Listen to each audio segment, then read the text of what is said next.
Olá, seja muito bem-vindo ao Confraria Cognitiva, o seu portal de desenvolvimento intelectual e criticidade. Meu nome é José Alessandro Neves, sou teólogo, filósofo e escritor.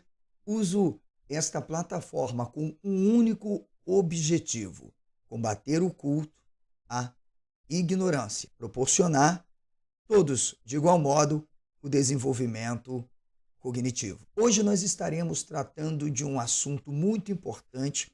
Este é o primeiro vídeo como presente aos novos inscritos aqui do canal e a todos que estão nessa empreitada de me ajudar a dar este primeiro passo em mais um grande empreendimento. Vamos tratar deste assunto de forma didática, pedagógica, responsável, atendendo à metodologia da pesquisa. Vamos falar sobre a preservação e coleta das legendas em gênero.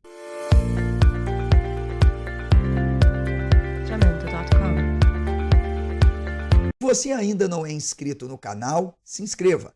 Ative o sino para receber notificações. É importante para mim que você deixe o seu like, comente, convide outras pessoas para terem acesso a este conteúdo. Bem, e para começarmos então a nossa abordagem, nós vamos primeiro mostrar para você como essas coletas de legendas foram sendo preservadas. As narrativas do Gênesis, na verdade, tomaram sua forma atual sob uma operação conjunta de dois fatores importantes. O primeiro foi o exercício consciente do gênio artístico por seus criadores individuais, ou seja, tudo tem a ver com uma perfeição de forma. Segundo, foram acontecendo modificações graduais, algumas planejadas, outras não. Essas modificações que foram permitindo que nós, historiadores, críticos, linguistas, pudéssemos perceber que existe um processo redacional de repetição de narrativas que vão se formando a partir da tradição. Por exemplo, quando nós tentamos entender a relação desses dois fatores entre si, como arte de escrever, então nós vamos compreender os problemas que estão intricados, dos quais nenhuma solução final possa ser encontrada. Significa dizer, o livro do Gênesis nada mais é do que uma obra artística, histórico-social, de intervenção, fortes embates, que remontam à história da transmissão. Alguns tentam dizer oral. Eu confesso que excluo a possibilidade de qualquer narrativa, tal como apresentada, ter se originado de uma transmissão oral, já que como entendemos de forma intertextual que o texto é um processo intervencionista ideológico e escrito séculos bem distantes uns dos outros, é impossível que com essa análise intertextual possamos dizer que haja uma tradição oral por trás disso. Ou seja, dizer que existe uma tradição oral primeiro e depois uma tradição escrita. Não, nós não trabalhamos absolutamente com isso. Com os críticos textuais, críticos literários, nós podemos compreender a sistematização da tradição que foi justamente acontecendo através de cópias e de reedições de narrativas por motivos de discordâncias ou de embates políticos, sociais e religiosos. Portanto, o tratamento que nós vamos dar para entender isto é de fato contrastante. E nós vamos mostrar que no próprio livro do Gênesis nós temos fontes redacionais distintas de expositores da própria tradição, ok? Então vamos falar agora da narrativa individual. O que nós entendemos por narrativas individuais? Bem, nós julgamos essas ideias modernas de forma tão natural que é a partir da forma literária que os autores dos primeiros documentos escritos vão mostrar o que está acontecendo. Fica evidente que estão intervindo.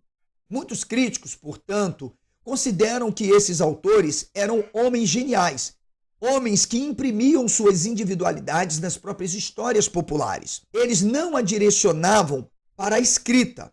E assim, então, eles lançaram numa forma acabada, que é o que nós temos hoje. Outros críticos literários, entretanto, pensam que as histórias circularam oralmente por muito tempo antes de serem escritas. E o que se tem hoje, de forma acabada e até inalterada, seja esse compêndio realmente de forma objetiva, cronológica, da Tanar, ou a Bíblia hebraica. Então, quando nós examinamos de perto certas variantes, por exemplo, textuais, olhando para os textos e combinamos as narrativas e entendemos em que épocas estão sendo escritas cada uma, nós percebemos que existem ali tradições como P e J, falando fontes sacerdotais, que tentam interferir na própria história e eles dão essas indicações. Por quê?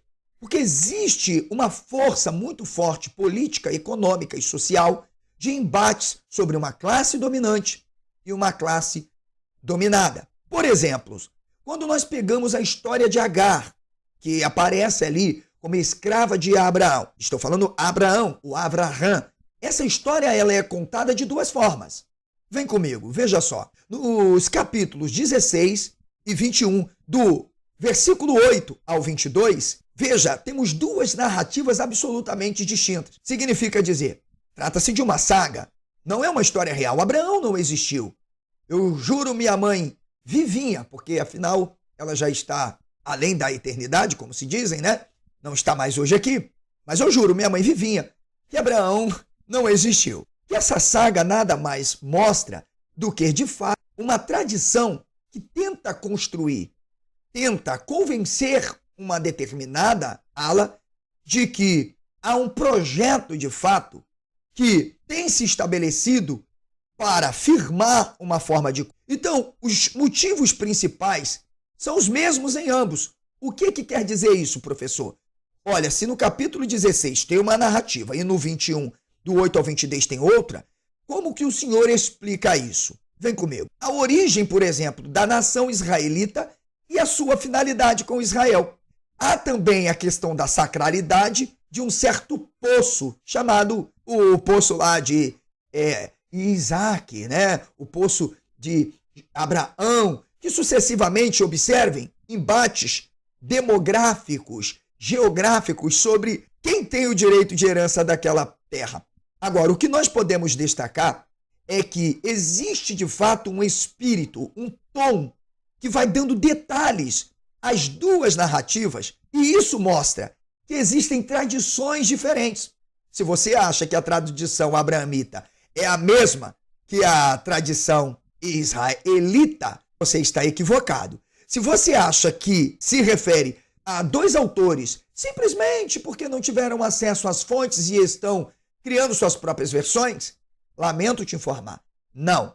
A Bíblia não é inspirada, ela não é divina, não é sagrada. A Bíblia é somente um conjunto de narrativas que foram construídas por embates intervencionais, ou seja, conflitos internos entre uma única nação formada por diversas comunidades. Então, nesse primeiro momento, nós podemos ver as diferenças que são explicadas naturalmente e sem muito esforço literário. Observe, a lenda que nós estamos vendo, portanto, numa forma de narrativa saga, mostra uma época muito refinada. E isso, então, como linguistas, filólogos, especialistas nas línguas originais, como, por exemplo, no meu caso, o grego e o hebraico, eu entendo que essas narrativas elas foram surgindo de maneira gradual, inconsciente, à medida que a própria história era